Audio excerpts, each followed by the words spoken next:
ওমা খালাকতুল জিন্না ওয়াল ইনসা ইল্লা লিয়াবুদুন। আল্লাহ রাব্বুল আলামিন অত্র আয়াতের মধ্যে বলেন যে আমি মানব এবং দানবকে একমাত্র আমার ইবাদত বন্দিগি করার জন্য সৃষ্টি করলাম।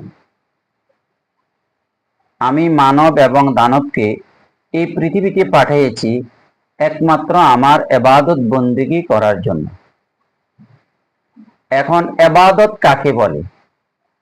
ইবাদত কি?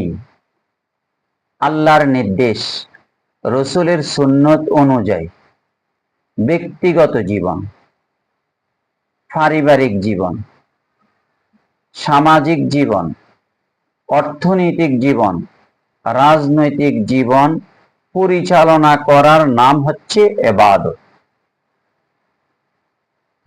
আমি ঘর থেকে বের হইলাম, আমি যদি বের হয়ে বিসমিল্লাহে তাওয়াক্কালতু আলাল্লাহ লা হাওলা ওয়ালা কুওয়াতা ইল্লা বিল্লাহ, আমি যদি ডাইন পাশে হাঁটি, যতক্ষণ পর্যন্ত আমি হাঁটবো এই দোয়া পড়ার কারণে ততক্ষণ পর্যন্ত এটা আমার ইবাদতের মধ্যে অন্তর্ভুক্ত হবে।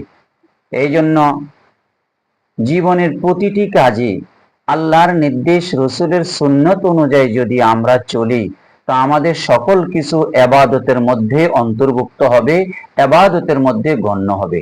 আল্লাহ পাক আমাদেরকে সংক্ষিপ্ত কথাটা বুঝার তৌফিক দান করুন, আমিন।